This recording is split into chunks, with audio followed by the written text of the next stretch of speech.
Tif Marcelo, thank you so much for coming back. This is our second time having you. I know. Thank you so much for having me. I'm always glad to see you, and I'm so happy to be back with Fresh Fiction.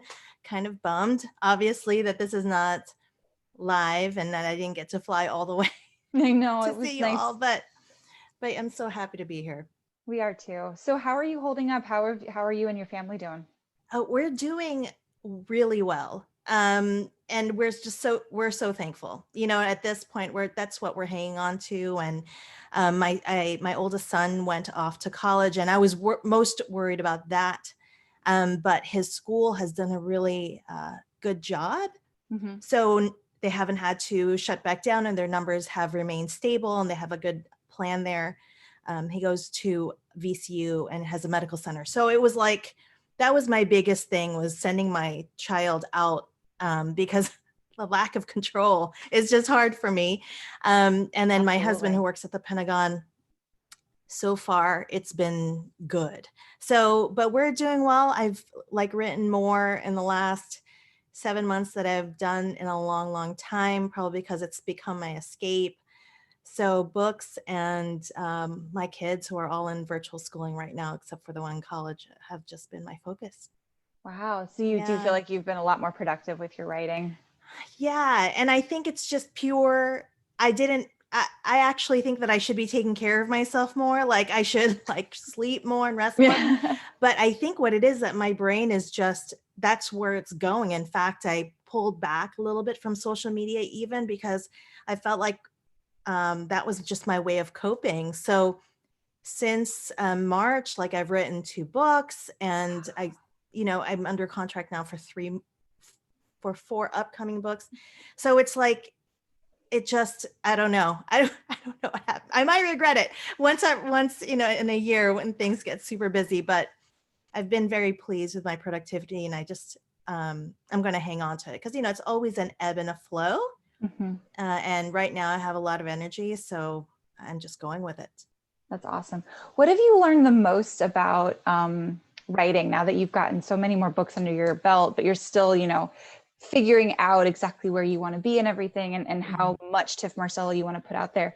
What have you really learned in these last few years as you've gone on your writing journey? You know what? I think what I've learned is that I have to have some kind of expression. So then I have to choose how I want to spend it. So, before I became a writer, I was a registered nurse, but I did a lot of crafting. I quilted, I knit, I blogged, and all of these things. And I noticed that these times when, for example, my husband was deployed, or it's rough times, we're moving, and things, just like every family, there's struggles, that I find ways to express myself. And so I think my realization is that I have to go with that. Mm-hmm. Else I'm a little bit of more stressed. So at this point, it's writing. So I'm just going with it, and I'm allowing myself to go with it. And I actually pivoted a little. So, my first 3 books were romance, and then I did this contemporary fiction, 3 books. And then my next contracts are back to romance, and then to young adult romance. So it's like, I allowed, and luckily I have an great agent, that kind of went with me. And I said, I really feel like I want to write this private island, Mm-hmm. and she's like, let's go with it. So I'm glad to have people that support that. But I think I have to understand that that's where I need to listen to my instincts and how I need to express myself. So That's so exciting. So did the YA story come to you during the pandemic part, or was that something that had already been percolating and then it was just ready? it was percolating. And last year I pitched the idea and then just did not think anything of it, because YA publishing moves way slower than romance. The editors get back to you much later than romance editors. And so it all just kind of happened all at once. But I think it's good, because it gave me another out. Yeah. So I'm not totally obsessed with this private island romance. It kind of switches me over. So right now I'm writing this 18 and 19-year-old who accidentally switched phones, and they learn secrets about each other. It's the sweetest thing. And That's it's so like, cute. okay, it kind of like builds up a different part of me. So it's so neat to be able to kind of go with what I feel like writing at this point. And I have the bulk of my children are in this 15 through 20. So it's neat to be able to say that I'm going to be able to write for them. So Yeah. Do you feel like you're going to be able to mine sort of personality traits from your kids, or are you going to avoid that a little bit? I hope. I mean, that's my daughter says the same. She's 15 and she's like, Mom, I need to read this before this comes out. I'm like, yes, don't worry, I will.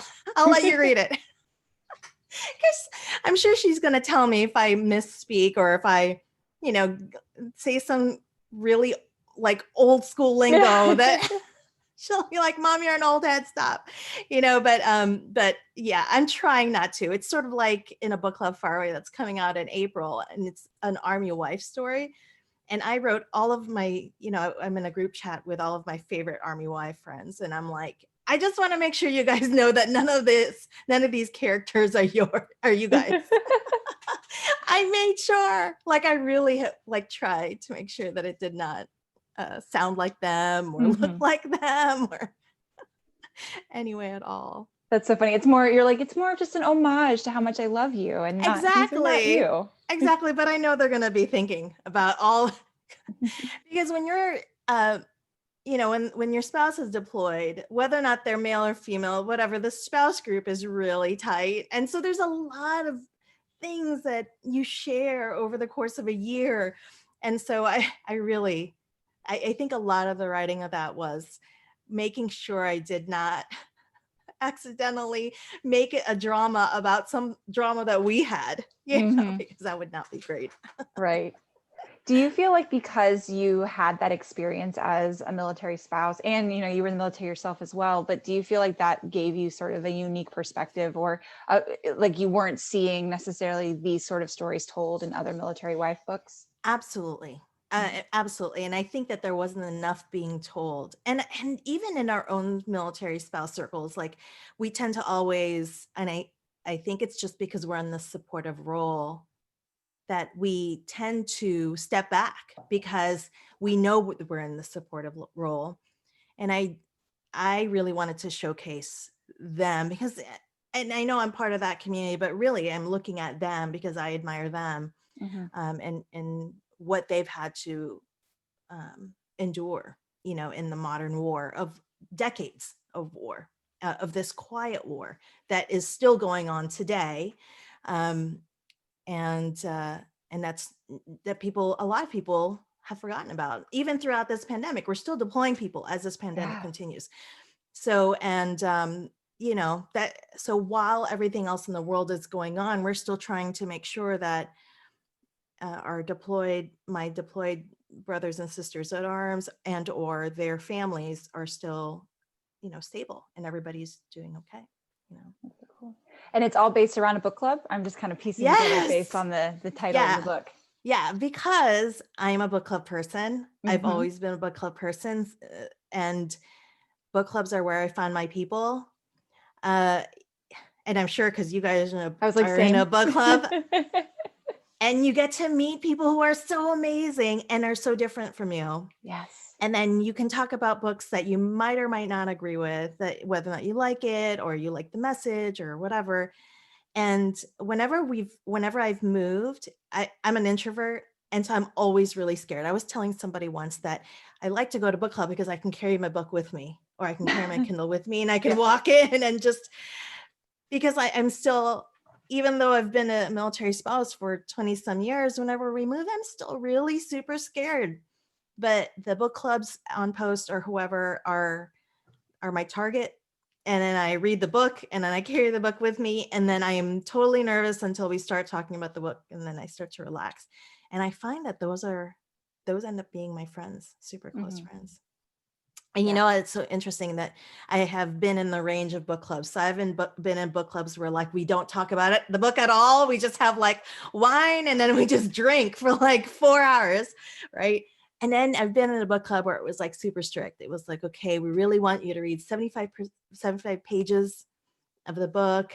If you'd like to come, and every month is a specific theme. And sometimes you're reading books that you're reading classics and you're just like, oh my gosh, these are like old fogey classics, because I prefer books that are a little not like newer, yeah. classics, Mhm. but there'll be like a classic month, and there'll be a nonfiction month, and I like biographies and autobiographies, but it takes a lot for me to do other kinds of nonfiction. So, you get to read all these books that you would have never even picked up. So In a Book Club Far Away basically is 3 Army spouses that meet at a book club, and they find out that they're so different, and they end up being the most supportive of one another in one deployment. Something happens, and then 10 years later, they come back together with 2 not speaking to one another when they left 10 years ago, and they realize that they're all in the same space, and because one needs help. So it's the drama of friendship, over time. Yeah. Friends there's so much drama and so much, because there's so much history there with such a longevitous friendship. For sure. And especially because if you're in each other's business. So the special thing about military spouses is that you're like fast friends. Like 4 weeks, you're like best friends you like, you know each other. It's like summer camp. You're know your parents' names, and then you're taking care of each other's dogs and like all this stuff. And this book is about that. Like they become fast friends, and so a year's worth of deployment is like years upon years of friendship. So going back to your love of book clubs, what is in the range of book clubs, having gone from the super strict to the super lax, how do you prefer your book clubs to be run if you kind of got to make like the perfect book club? Yeah, so I'm in one right now that's pretty awesome. But I live in the DC area, and this is the 3rd time I've been back. So it's the same book club I keep coming back to, which is so cool because it's 15 years. 15 years of book clubs and like 3-year spurts, and then like 3 years in between. I don't know how that adds up, but it's neat because we always have questions. So we do talk about the book. We talk about the book for about 45 minutes, and we just talk it to death. And then after that, we're just talking about family. So I really think it's half and half, and there's a ton of food all the time. So I literally go hungry and I'm full at the end of the night. But yeah, so that is my, I love the book club that I'm in right now. And it's the perfect blend of gossip and the book. In fact, we just met last week. We read When No One Was Watching. And that's by Alyssa Cole. So that was like, we talked for quite a bit on the book because it was just so good. So cool. I love it. I love book club tips. It's always. I know, it's so neat. Let's see. Okay. So are you doing any more RV traveling? So we just winterized our RV. Our RV's name is Rig. So she is now parked somewhere, but our last trip was to the Outer Banks, which is where my romance is set. So it was great. So I was able to take all that feeling in and then come back to the RV and write a whole bunch of words. But it was our 5th season. The RV is like, the Rig is like, as soon as Rig comes down the street, like as soon as my husband brings her down, like my blood pressure goes down. I love that. I know that I'm going to be in a mobile home, you know what I mean? And there's nothing, it takes 5 minutes to clean, like literally just sweep it out. And all the food that you need is in there, I always cook outside, and we've RV'd when it was cold, like in upstate New York, we did in March. So it was cold, but you don't feel it as much when you're in an RV. And the community is great. The RV community is awesome. Kind of weird this year because everybody was socially distanced. Yeah. So normally when you're in an RV spot, like kids will kind of roll down, and then sometimes they'll pick up my child, or like they'll all kind of wander together to the pool or whatever. And this year is completely different. Like you know, people are just kind of waving to each other from each other's plots. But it was such a treat to be able to leave the house and see the ocean and still do it safely with no issues. So it was fun. But I love that RV. Yeah. Oh, sweet rig. Yeah. So when is her season? When does it normally run? Usually here in the East Coast, it's usually what we like is May until September. Yeah. And then whenever we can get like 3 days, that's all you need. Like 3 days, head out and just find a KOA somewhere and pretend like you're away from the world. I love it. So with your new Christmas book, Christmas Actually, it's actually a little novella. Tell us about what inspired the book, or what inspired the story, and then also how you got involved with Terry Wilson and the gang for the book. Yeah, so my story in Christmas Actually, it's called Christmas Eve at the USO. This is set in Dallas-Fort Worth Airport. So when we lived in Fort Hood, Texas, we lived there for 22 months, and it snowed once, and it shut down Fort Hood like for 3 days, and it was a good amount of snow. And so this book is inspired by that snowstorm, like snowfall.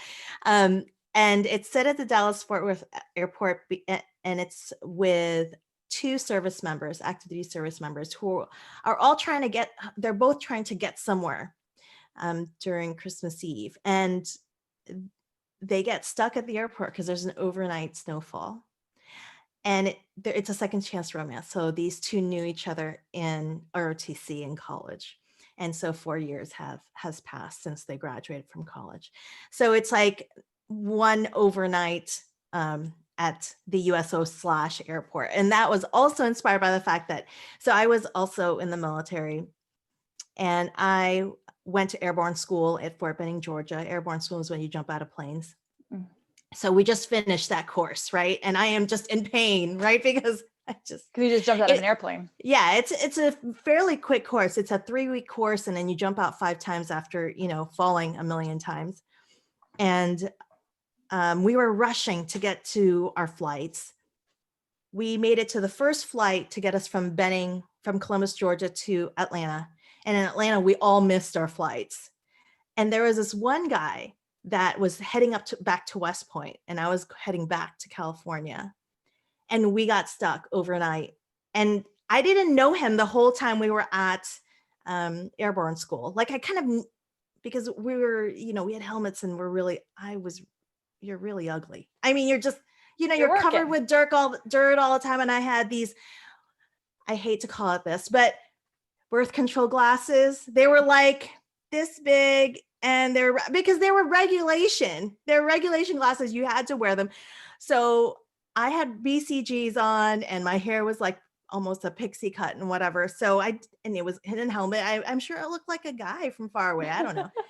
So we kind of knew each other, but we kept seeing each other at the airport, and we realized, oh my gosh, we were at airborne school. And so he came up to me. He's like, hey, were you at airborne school? I was like, yes. And so we hung out all night. We were just friends, but it was such a fun time. Because also we were watching each other's back, right? Because I was by myself, 5 foot tall. And at the time I was like 95 pounds by myself in the airport. I was a little like, I was 19, and I was like, oh my gosh. So it was nice. So he was there, and we kind of slept, like when we did sleep for a couple hours, like his back was to me, you know what I mean? And then we just kind of laid back and fell asleep. Anyway, so it was inspired by that, about trying to stay up all night until that dawn flight, that 5 o'clock flight to get out of there. Terry Wilson is amazing. So she was a gallerina. So gallerinas are folks that were published by Gallery Books, Simon and Schuster. So that's how we met.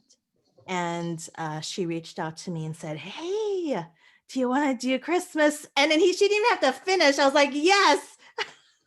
Were you waiting for that call? You're like, someone's going to call me. I'm going to get that Christmas book. I'm like, I want this. I've wanted to write a Christmas story for forever. And I'm glad it just never lined up publication wise. And for me to be part of this with 10 other authors, and they're all fantastic, all super nice. Some of them, like Sasha Summers, y'all know, the first time we met was at Readers and Readers last year. Oh, that's so sweet. Yeah. And she's so sweet, like, so all these ladies that I just really admire. I'm just glad to be part of this group. So that's so cool. Yeah. Did you have to like propose your story, or were there sort of suggestions of what they were looking for? They had a suggestion. They just wanted it to be sweet romance and rom-com. And I think what Terry did is that she probably read all of our books at one point and said, okay, this is a good match. And it was right after I published The Key to Happily Ever After. And I read her books, and it was, we got along so well. And I think she realized, oh, this, I'd probably be a good fit. So, yeah. And I think personality wise too, like the other authors, just great personalities. So when you're working together in an anthology, you kind of want that sauce of good vibes, Yeah, for sure. Yeah. And since I'm assuming you wrote it when it wasn't Christmas time, did you do anything specific to get yourself into a Christmas mood to write their story? This was already written. So oh, wow. It was already written. And I was actually thinking that I was going to. Sneaky. Yeah. So I was like, oh, yes, I already have like 6,000 words. Did you wait time to turn it in so that you weren't like, I can't be the head of the class? I was just like, wait a minute, I'm already half done. And it was like, basically the whole thing was done. It's just I needed to fill in the blanks, And I was like, oh, I'll just wait a little bit. That's so funny, Tif. It's very sweet and considerate. I'm like, yeah, I'm ready. There's always stories like percolating in my head. In fact, before I sold the YA, I was already like writing this funky, you can tell I was in a weird mood during this pandemic because I was writing like a short story thriller. Oh, yeah. Yeah. I was like, where did that come from? And I told my agent what the idea was. It's really dark. And she's like, wow. She's like, well, see, I don't know if that's a Tif Marcelo thing. It, Tif. I know. Maybe that's good that you have you need to just write it out and see what happens.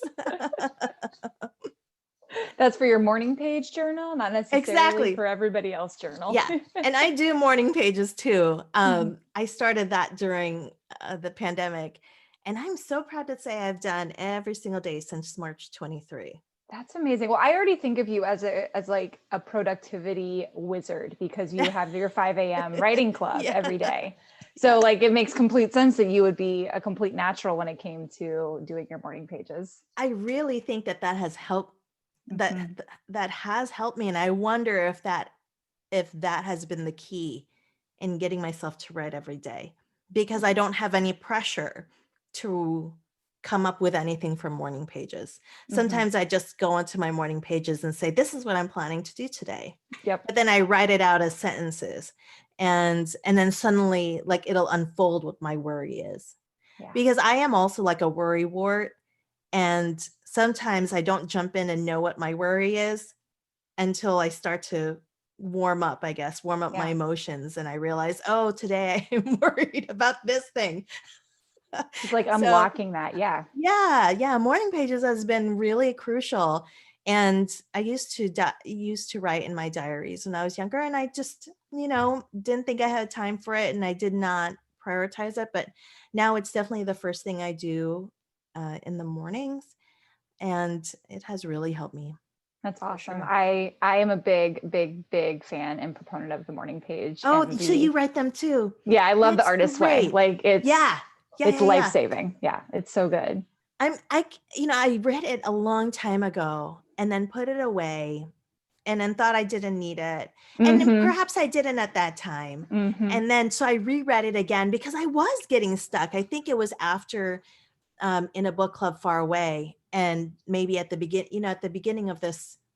So morning pages, or the artist way, really kind of not unlocked, because I was not stuck in any way, but I was stuck in this, I was not stuck in my words, but I was stuck in what I would do next, because I felt like perhaps I was ready to pivot and I just did not realize that that's what I needed to do.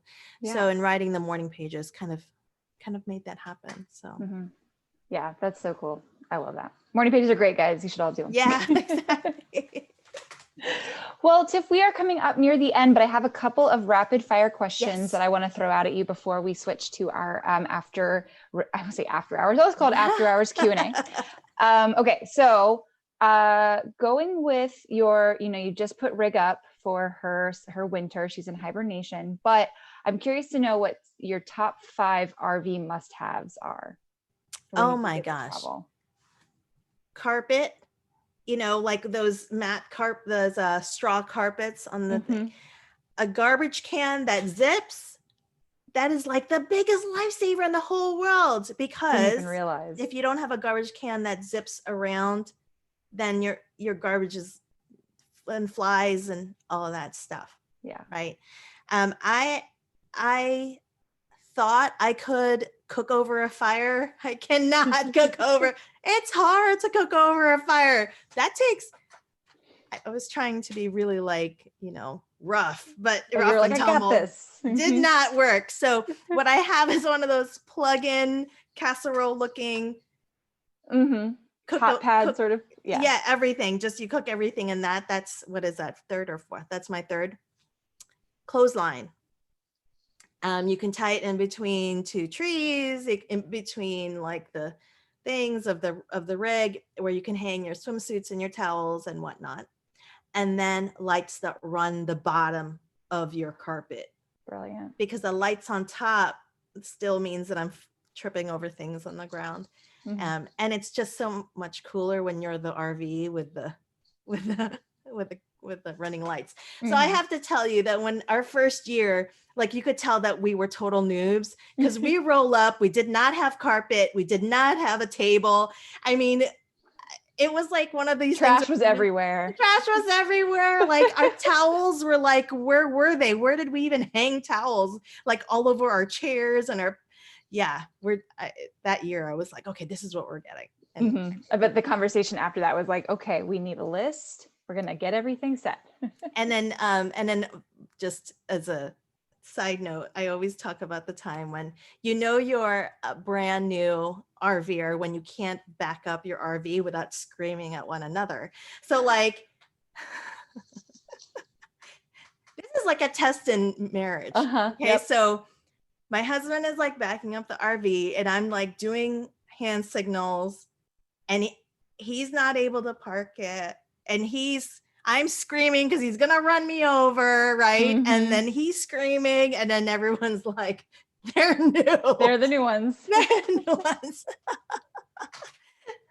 And now it's like, okay, now we get it. When I do this, that means get the back, turn the things that way. You know what I mean? Now we understand. But that is so funny. Yeah. It's a good communication challenge, Yeah. This was like real world road rules challenge. This would be one of them. Yes. Backing up an RV with your spouse. Oh my gosh. It's just, and I mean, everybody understands. Like, I've seen that couple too, and I'm like, oh, we know. It's okay. You'll get it. That's awesome. All right, Tiff, before we end our official interview, I would love to hear what your favorite holiday treat is, and then also where readers can find out more about you and how to stay in touch with you. Okay, so my favorite holiday treat, the thing I make every Christmas time that's when I roll all my lumpia. Okay, so lumpia is Filipino egg rolls.